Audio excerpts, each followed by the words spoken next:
It's working. Can you hear me? No, it's not working. 2, 3, 1. It's not working. 1, 2, 3. 1, 2, 3. I'm speaking in the English channel. Hello. 1, 2, 3. 1, 2, 3. Hello. Yes, I am speaking in the English channel. Hello. We're trying to get a new one. Let's see if this one works. Hello. 1, 2, 3. 1, 2, 3. Testing, testing. English channel.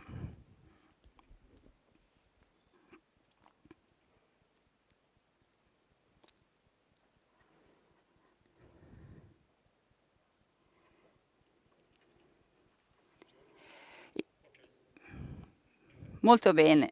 Great. So we're really happy and proud to have Margrethe Vestager here with us, the EU Commissioner for Competition and the person in charge of EU economy as for the Commission is concerned. We're very happy because we are going through a very particular moment, both in our country and in Europe.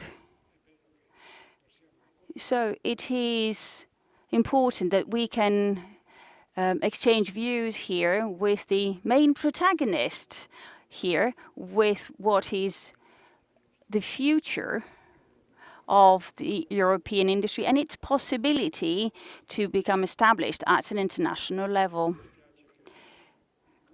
It's a shame that COVID has limited the presence of people, even though there isn't even an empty chair. Also because we actually streaming via the BBS website and Corriere della Sera, the Italian newspaper. So tonight's conference will deal with new European policy in the era of digital giants and a new Europe, competition, industrial policy and taxation. And Commissioner Vestager has worked since 2014 in these 3 different directions, i.e. competition, industrial policy and taxation. So the objectives, the goals were to link together competition with a new fiscal policy and with the implementation of an industrial policy that is finally one at a continental level, a Europe that in size-wise, it's still, together with China, the largest industrial power in the world, but it is fragmented in the different countries and it can't express itself yet in the directions that now are leading the global economy. The Commissioner has taught us the ways on how to overcome the distance with China and the US, protecting the interests of the European citizens. And in this sense, she has fought very hard battles. And what she has done to protect competition, to protect European citizens, faced with Fiat, Google, Apple, Gazprom, so in all directions. It was absolutely extraordinary, and what she's done will go down in history, not only on competition rules, but also on taxation. This is an aspect on which we are taking the first important steps for an agreement on corporate global minimum tax. So to start having a minimum fiscal order at a global level, especially in view of the new rules that the digital is forcing us to have. So this is the new pathway that Europe has to follow, and it's a pleasure that, for me, that we are here in Bologna, where the oldest university in the world was established, but we are here on a special day, in a special moment. This area is the most innovative currently in Italy. Unfortunately, not at a European level, but it is at Italian level, and it is getting ready to be the headquarters of one of the most important centers for digital intelligence and a supercomputing power center. This will transform our industry. Therefore, we are opening this new phase with the most illustrious speaker that we could have. Thank you.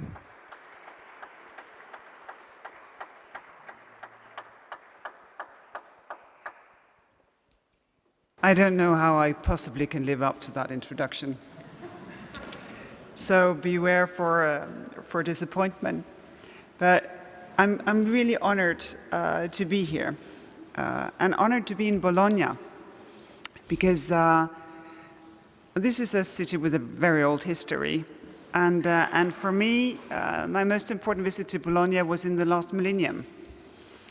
I was Minister of Education and signing up for the Bologna process. And that basically carved out my working life for me for years to come as Minister of Education, because that reformed the Danish educational system. So going to Bologna for me is to get an assignment, get work to do.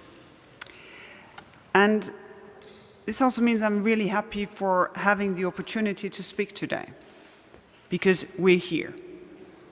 We may not be as many as could have been in this magnificent room, but we're real people with one another. And that is just to spoil it for you, because that will be my conclusion. Europe is about real people taking initiative, learning as much as possible, challenging ourselves to be better. And that is what it means to be fit for digital age. So if you want to doze off now, you miss nothing. No. It is for a reason that I say the opportunity to speak, because this is indeed an opportune moment in time. I think mathematically one could think of it as an inflection point. And that is the point when a curve changes its sign when we move from crisis to recovery. Because this is happening right now, as we are here. From reacting to being proactive, from defending our health, safeguarding our economy, to shaping our future, to preparing ourselves for a whole new kind of economy. This is what we have ahead of us. And as we all know, and some may remember from our calculus at school, if you want a curve to reach that inflection point, it needs to have positive exponential power.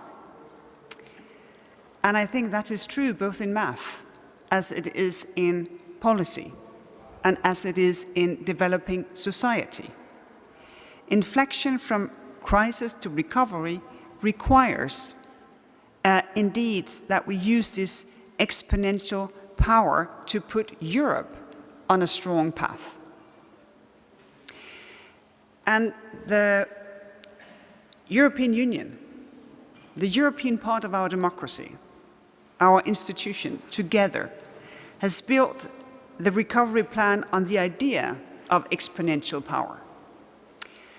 We call it Next Generation EU, and this is the first time we really leverage our scale, allowing every one of us together as a union to borrow well beyond the limits of our long-term budget, up to 750 billion euros, never seen before. And this, I think, puts a very powerful coefficient to what we could call sort of the European recovery equation. And to take a dive as to where we are today, Italy makes full use of its financing, tapping almost into 200 billion euros in grants and in loans. And the plan is so much more than just funding. It's about reform, and it's about the dynamics between reform and investment. It foresees a comprehensive reform of both active labor market measures and vocational training to allow more people to be in the labor market with the skills needed. It is as much about fairness as it is about competitiveness, boosting the participation of women when it comes to having a job by investing in childcare, to make these fundamentals work, that you can make best use of every talent. And also by supporting female-led enterprises. That, of course, will boost Italy's growth potential, just as well as it will help to address the ever-persistent gender pay gap. Just as important, maybe, as it is to improve the Italian business environment by making public procurement rules work better, by making it easier to start a business, as important it is to make sure that competition law works well. And here also important changes are suggested. Aligning Italian merger control more closely to European standards, giving the Italian competition authority stronger powers to conduct inquiries. These are changes that will boost Italy's competitiveness. And that is to the benefit of the entire Union. Italy is a very important factor in the competitiveness of the entire Union. It is really ambitious, this program of investment and reform and the dynamics between the two. But what I have seen, and I have worked with Italian authorities for more than 7 years now, I trust that this will be put into effect. Another important part of Next Generation EU is the strong link to our two main priorities, the digital transition and the green transition. And as always, we set targets, at least 37% for the green transition, at least 20% of funds for the digital one. And Italy has exceeded that, being more ambitious, wanting to do more. And that can be the boost of production of clean hydrogen that actually serves both, because it challenges us to get in our ducks in order digitally, and it will serve the green transition. And looking at the ambition when it comes to digital, that is 3.8, almost 4 billion for the rollout of fixed broadband, 2 billion for the rollout of 5G, $500 million to promote the digital transition in healthcare. And one of the things that impresses me, also looking at the surroundings that we're in, is this is drawing on our past, on our history. This is where we come from. These ambitions, they show where we come from. Because our union began after the Second World War. We were divided, we were poor, we had no clear division. We just showed that our values, well, to say it modestly, they were up for negotiation. We had no direction. And the only thing that brought us together back in those days were a vision, an idea. And the specifics of that idea of Europe coming together was the single market. that we could have something in common, something practical, something that would serve everyone. So we took the values that were discredited, and instead of just talking about them, we put them into effect to create something new. And no matter how complicated the European growth equation has become, the heart is still the single market, that everyone have the access to sell in this giant market of 450 million people and millions and millions and millions of business customers. This is what creates prosperity. And in that respect, sort of the European equation is quite simple. Growth and resilience is really a function of trade and fair markets. That is where it comes from. So when we zoom out from the crisis that we were in and that we're recovering from, I think we see this essential truth. Another thing, unfortunately, is also quite obvious. The single market is still a work in progress. We're not done. We're definitely not done. And that is a shared responsibility. So we go to practical measures. As one example, we have created what we call the Single Market Enforcement Task Force. But that is not just the Commission. That is the Commission and Member States, practically going through every barrier that has been raised, that creates problems for everyday businesses, in order to be able to take them away. Because the single market is basically like a lawn. If you do not maintain it, all of a sudden trees come crawling in, and weeds, they start to invade the territory. Every day we need to be there in the service of our businesses who need the single market.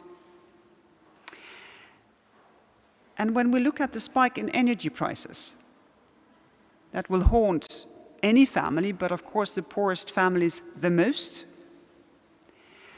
Also here we have a shared concern between member states and union institutions. It has to be addressed comprehensively, urgently. As said, winter is coming. For a poor household, this is really a challenge. So first and foremost, the most vulnerable, they need to be protected in order to be able to heat their houses. And of course, we stand ready to help to enable whatever we can do. But on the medium term, it highlights the importance of the Green Deal. Because transitioning from fossil fuels and into decarbonized energy forms, that will prevent that we end up in the same situation again. Because the spike of energy prices basically comes from the fact that we are dependent on the import of fossil fuels. And with the world prices of gas going up, for a number of reasons, we can discuss this later, then we become the victims of that as well. So acting together, this can be solved, because Green Deal is part of the solution to this.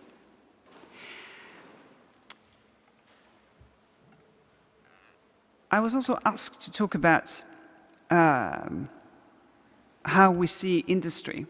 But as said already, we see industry as a driver. If we can provide them with a market where they can grow, where they can scale. And the COVID crisis has turned out to be a dynamic problem.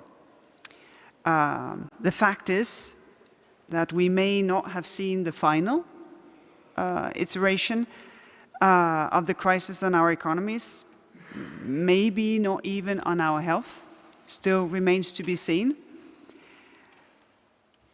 Prices, they are rising in many sectors, and supply chain disruptions are happening in other sectors.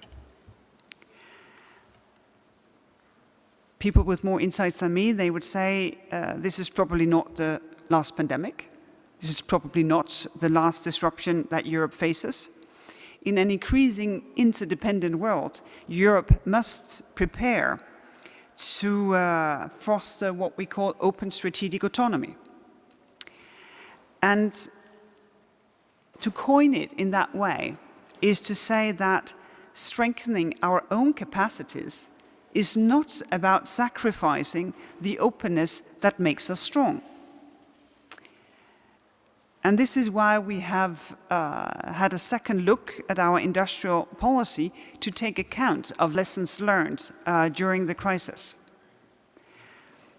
We are designing what we call a single market emergency instrument to prevent again that borders close, that 10, 20, 40, 50 kilometers of queues of lorries are piling up with essential goods and inputs for industry.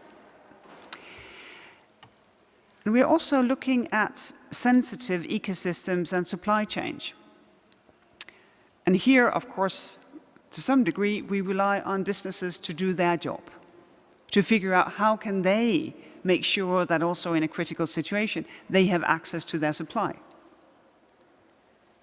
But of course, there is a union dimension, because some of these supplies, here we have real dependencies of other jurisdictions. So we look at areas like hydrogen, batteries, the active ingredients in pharmaceutical, how to make sure that we get it right so that we do not get in a situation where we are dependent and not codependent of one another. And here there is one market that stands exactly in the intersection of geopolitics and the digital transition. And that is the market for semiconductors. Will be very known here in Italy because you have important production facilities.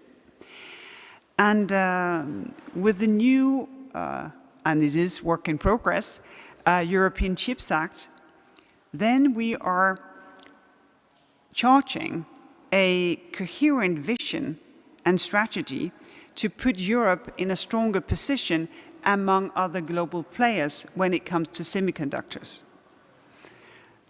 Because well, not even in the future, right now, basically more and more things will have one chip or two chips or 60 chips in order to work the way we want them to work. And what we want to do is to focus on three things. First, research, and here Europe is already a global leader. Second, European security of supply, including production facilities in Europe. And thirdly, international cooperation. And that will have to complement our own supply so that we can make sure that our supply chains, they are diversified and they're open. And also working with international partners to try to avoid a needless subsidy race. Because in a situation where you have shortages, unfortunately, there is no shortage of invitations to subsidize, also perfectly profitable businesses. And that we can only prevent to make sure that when we invest, taxpayers get best value for money by working together. I cannot end this without talking about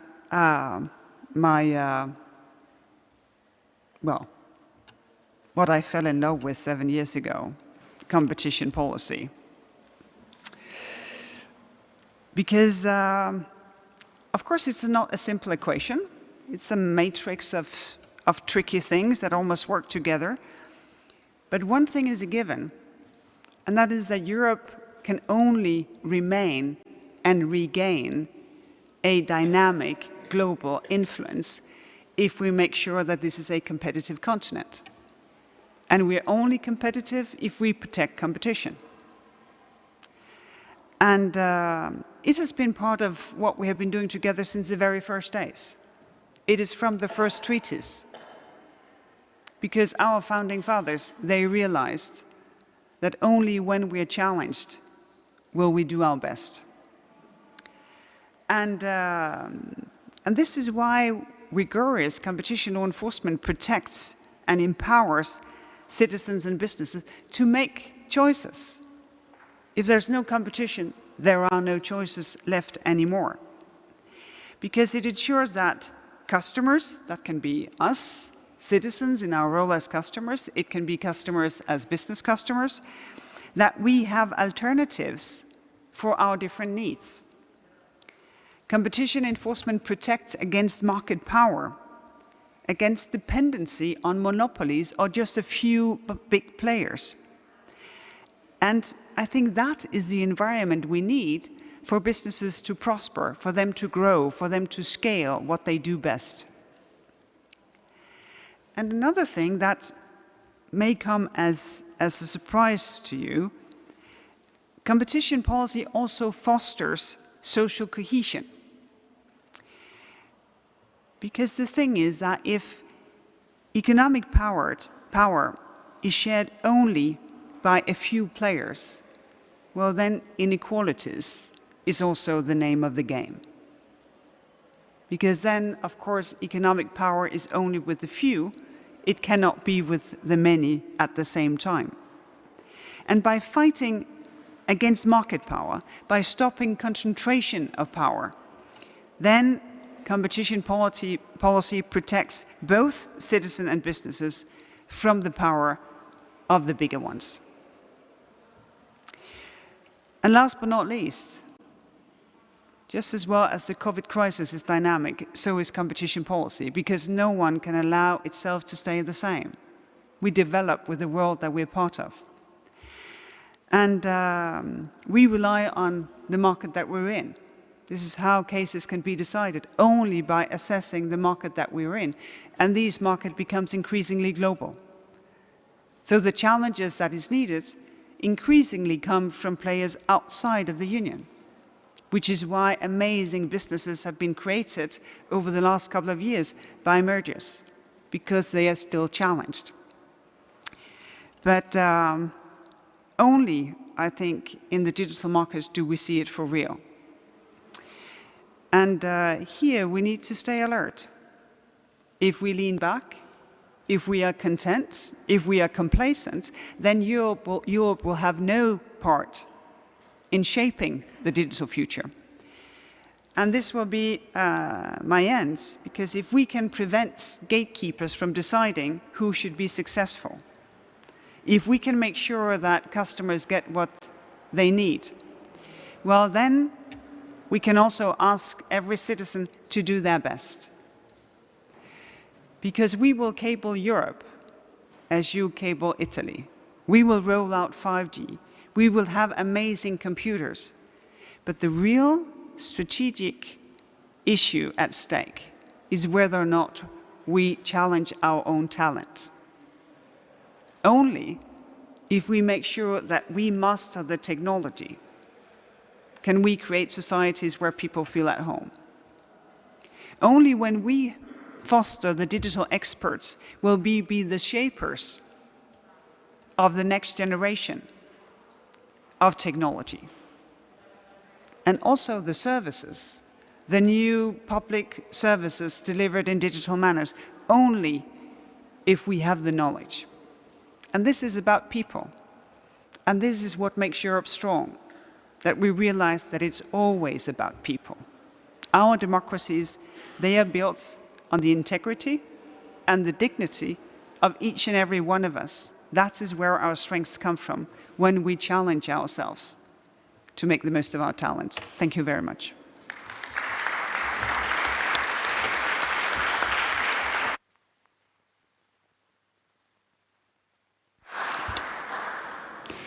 Veramente.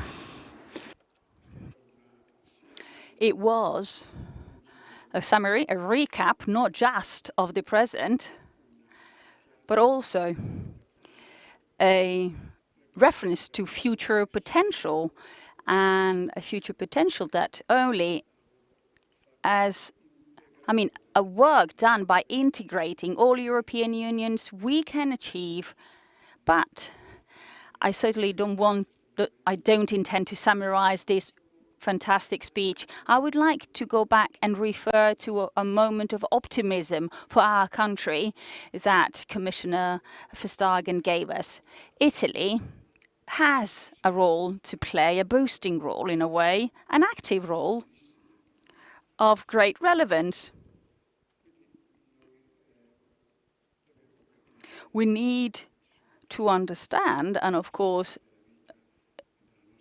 here we have many people in charge of the economy and of the management of this city, of the region. As you said, we are going through a process. It's work in progress, but it started with a unique opportunity. You've underlined the resources that the European Union has provided. And if we do not take this opportunity, if we do not grab this opportunity to upturn a trend of difficulties that for almost 20 years has accompanied our country, not only we remain where we are, but we do not give a contribution for Europe to win a global challenge. And one last thing, there was some optimism on the European possibility of going up at the top of the players in the world. We are used thinking that the world is divided between China and the US. Tonight, we've heard about a potential that we have to implement and put in place. But as you said, it is work in progress. We have to bring it about with optimism and working together. Thank you very much. Thank you very much, and good evening.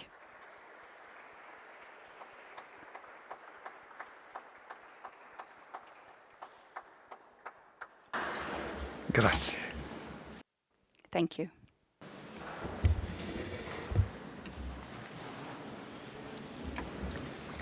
Yes.